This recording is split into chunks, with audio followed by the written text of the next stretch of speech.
ఈరోజు మనం మాట్లాడుకోబోయేది కేవలం ఒక సామ్రాజ్యం కథ కాదు. దానికంటే చాలా లోతైన కథ. ఒక చక్రవర్తి హృదయంలో వచ్చిన ఓ అద్భుతమైన మార్పు కథ. సరే, మన ప్రయాణం ఈ ప్రశ్నతోనే మొదలవుతుంది. అసలు భారత చరిత్ర గతిని మార్చేసిన ఆ సామ్రాజ్యం కథేంటో, దాని గొప్పతనమేంతో చూద్దాం. ఇక్కడే ఉంది అస్సలు కథ.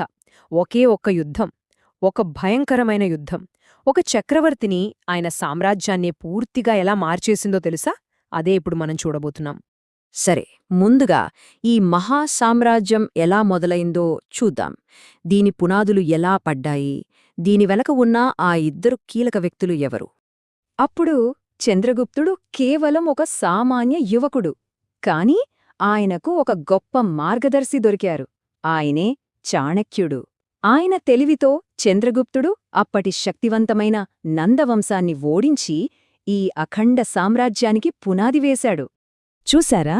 ఈ ఇద్దరి కలయిక అమోఘం. ఒకవైపు చంద్రగుప్తుడి బలం, మరోవైపు చాణక్యుడి తెలివి. ఈ శక్తి, యుక్తి కలిసేసరికి అప్పటి ఉత్తర భారతదేశం మొత్తం ఏకమైంది. నిజంగా బలానికి తెలివి తోడైతే చరిత్రే సృష్టించొచ్చు అనడానికి ఇంతకంటే మంచి ఉదాహరణ ఉంటుందా? సరే, సామ్రాజ్యమైతే స్థాపించారు, కాని దాన్ని నిలబెట్టడం అంత తేలిక కాదు కదా. గెలవడం ఒక ఎత్తైతే పాలించడం మరో ఎత్తు. మరి వాళ్ళు దాన్నెలా సాధించారు? మౌర్యుల గొప్పతనం కేవలం యుద్ధాల్లో గెలవడమే కాదు, వాళ్ల పటిష్టమైన పరిపాలనలో ఉంది.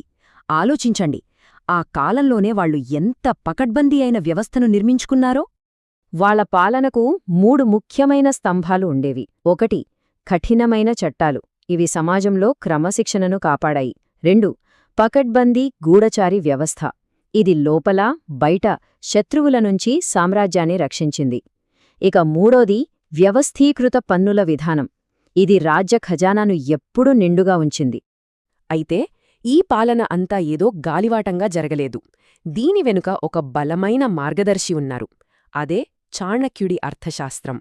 అసలొక రాజ్యాన్ని ఎలా నడపాలి, ఎలాంటి నిర్ణయాలు తీసుకోవాలి అనే విషయాల్లో ఆ పుస్తకం వాళ్లకు ఒక బైబిల్ లాంటిదనమాట. ఇక ఇప్పుడు కథలో అతిపెద్ద మలుపు దగ్గరికి వచ్చాం. రంగంలోకి అడుగుపెట్టబోతున్నారు అశోక ద గ్రేట్. చంద్రగుప్తుడి మనవడు అశోకుడు. ఆయన హయాంలో సామ్రాజ్యం శిఖరాగ్రానికి చేరింది. అతను కూడా మొదట్లో ఒక గొప్ప విజేతే. కాని ఒకే ఒక్క యుద్ధం అన్నీ మార్చేసింది. ఆ యుద్ధమే కళింగ యుద్ధం. మన కథలో అత్యంత కీలకమైన, ఒక రకంగా చెప్పాలంటే గుండెల్ని పిండేసే ఘట్టమిదే.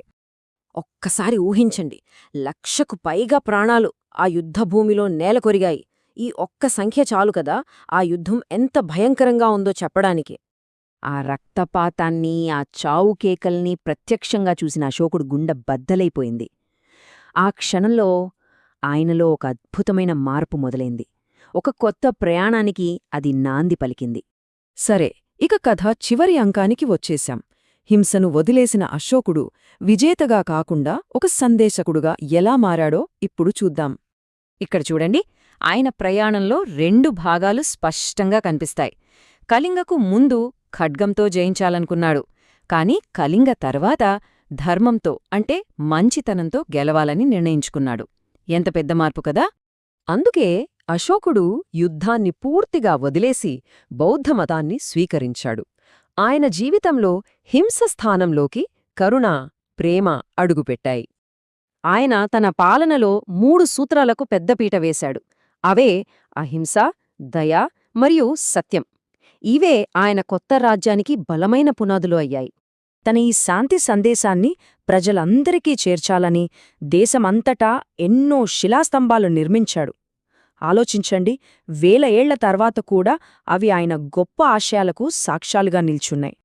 నిజమే కదా, శక్తి ఉన్నవాడు యుద్ధం చేయగలడు, కాని నిజంగా గొప్పవాడు మాత్రమే శాంతిని ఎంచుకుంటాడు.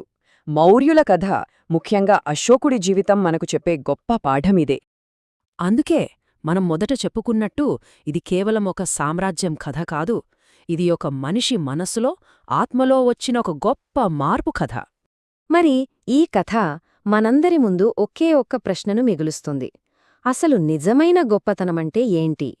ఇతరులను జయించే శక్తా, లేక తనను తాను మార్చుకోగల బలమా?